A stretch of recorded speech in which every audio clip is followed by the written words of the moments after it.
अतुल, इस फैसले के बाद क्या कुछ प्रतिक्रियाएं सामने आ रही हैं? लोग क्या कह रहे हैं? आप बात भी करिएगा और पूरी जानकारी दर्शकों के बीच रखिए। बिल्कुल, अगर बिल्किस बानो के घर की बात करूं तो बीते 10-15 दिनों से वो अपने घर पे नहीं है, पर सुप्रीम कोर्ट के जजमेंट के बाद मैं आपको सीधे विजुअल्स दिखाऊंगा। उनका घर जरूर बंद है, पर परिवार के लोग और आसपास के लोगों ने पटाखे फोड़कर सुप्रीम कोर्ट के जजमेंट का स्वागत किया है। कहीं ना कहीं जब आज से 1.25 साल के पहले जब आरोपियों को रिहा करने का फैसला किया गया था, तब उनको फूल हार पहना के उनका स्वागत किया गया था, मिठाइयां खिला के जो भी आरोपी थे उनका स्वागत किया था। पर अब जब सुप्रीम कोर्ट ने फैसला पलट दिया है, तमाम आरोपी को फिर से एक बार जेल में जाना पड़ेगा, तब रजाक जी हमारे साथ जुड़े हैं, उन्हीं से बात करेंगे। रजाक जी, शायद आप लोगों को यही उम्मीद रही होगी सुप्रीम कोर्ट के यही डिसीजन से, पटाखे फोड़कर आज आप कहीं ना कहीं खुशियां मना रहे हैं। पटाखे तो ये बच्चों ने फोड़ दिया है, लेकिन आज जो सुप्रीम कोर्ट ने चुकादा दिया है वो मीडिया के माध्यम से पता चला है कि जो दोषी को रिहा किया है गुजरात सरकार ने, वो दोषी को फिर 2 हफ्ते के भीतर अंदर जेल वापस जाना है। इससे हम बहुत खुश है और हमको उम्मीद थी कि देश की स्वच्छ अदालत और न्याय तंत्र पर हमको भरोसा था, हमको न्याय मिलेगा। अच्छा, कोई डर का माहौल था जब एक बार तमाम लोगों को रिहा कर दिया गया था उसके बाद से? डर का माहौल तो हम 2002 के दंगे हुए तब से हम डर में ही गुजर रहे थे, और ये इतना संघर्ष हमने लिया है। और बिल्किस ने खुद अलग अलग ठिकाने भी बदल दिए खुद के उसके जान के खतरे के लिए।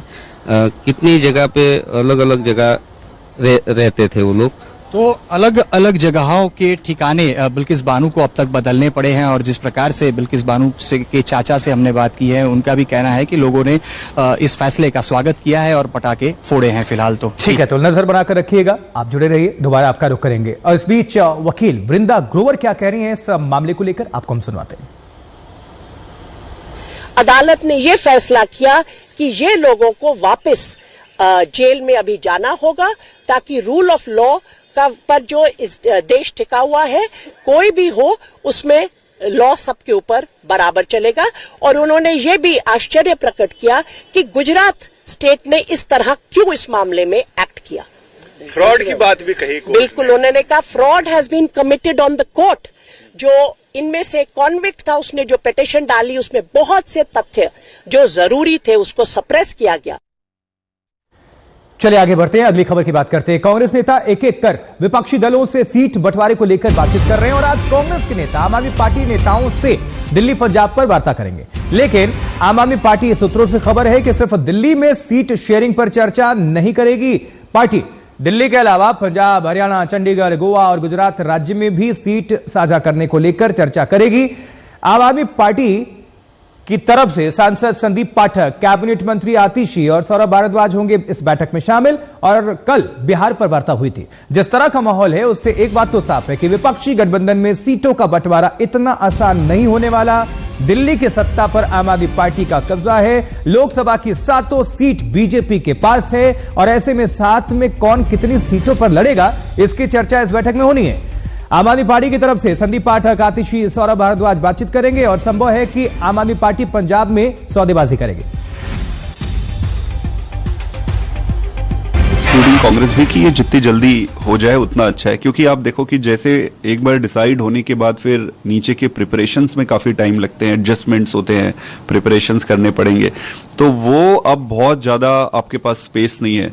तो स्वाभाविक सी बात है कि सारे पार्टनर्स ये कह रहे हैं कि भाई जल्दी करो। इससे पहले ऑलरेडी प्रदेश लेवल पर और प्रदेश के लीडर्स के जो हमारे इंडिया अलायंस के रिप्रेजेंटेटिव है विद इन द पार्टी, इनके साथ एक एक सीट पर चर्चा हो चुकी है। बहुत ट्रांसपेरेंसी से काम होता है। इंडिया अलायंस में लगभग 28 दल हैं। इसके बारे में मीडिया भी दिखाती है, सवाल जवाब भी उठाई देते हैं। एनडीए में लगभग 32 दल हैं। एनडीए में तो आज तक कभी सुनाई नहीं दी कि एनडीए की दलों की मीटिंग कब हुई। दिल्ली से हमारे साथ हमारे सहयोगी आशुतोष मिश्रा जुड़े हुए हैं। आशुतोष, इतना आसान नहीं होने जा रहा है, ये माथापच्ची बहुत ज्यादा अभी करनी पड़ेगी कांग्रेस और आम आदमी पार्टी के बीच। तो ये घमासान है सीटों को लेकर, किस तरह से आगे बढ़ रही है पार्टी और बात?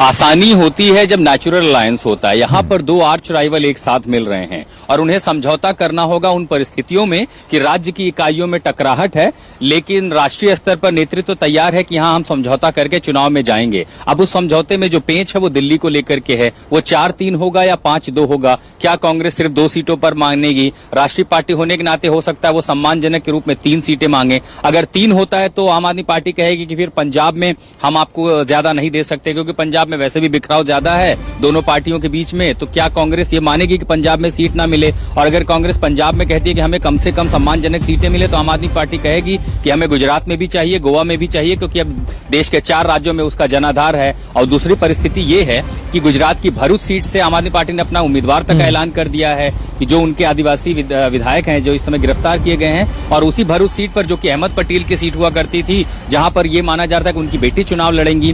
तो अब दरअसल ये देखिए, आम आदमी पार्टी ने कहा कि ये सिर्फ दिल्ली नहीं है, सिर्फ पंजाब नहीं है, बात उन सभी राज्यों की होगी जहां जनाधार होगा। अब कांग्रेस की बात यह है कि दरअसल वो राष्ट्रीय पार्टी है, उसे अपना रिवाइवल भी देखना है कि इस लोकसभा चुनाव के साथ वो कहां जा रही है। ठीक है, पेच इस पर फंसा है कि क्षेत्रीय पार्टी होने के नाते जो जहां मजबूत है वहां ज्यादा मांगेगा या राष्ट्रीय पार्टी को मिलेगा। बिल्कुल, बहुत बहुत शुक्रिया।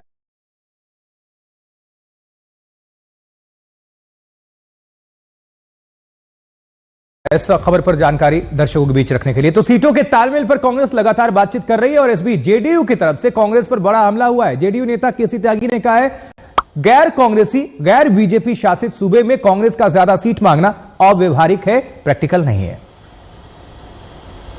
कांग्रेस रूल्ड स्टेट में या कांग्रेस जहां बड़ी पार्टियों में सब कुछ ठीक है, किसी के साथ कोई सीट शेयरिंग नहीं है। लेकिन जो non Congress, non BJP ruled state है या जहां उनकी ताकत ज्यादा है, वहां अनुपात के से अधिक सीटें मांगना कांग्रेस पार्टी का अव्यवहारिक काम है। चलिए एक छोटा सा ब्रेक ले रहे हैं, आप बने रहे, देखते रहे आज तक, और आज तक पर खबरें लगातार जारी हैं। लौटेंगे जल्द।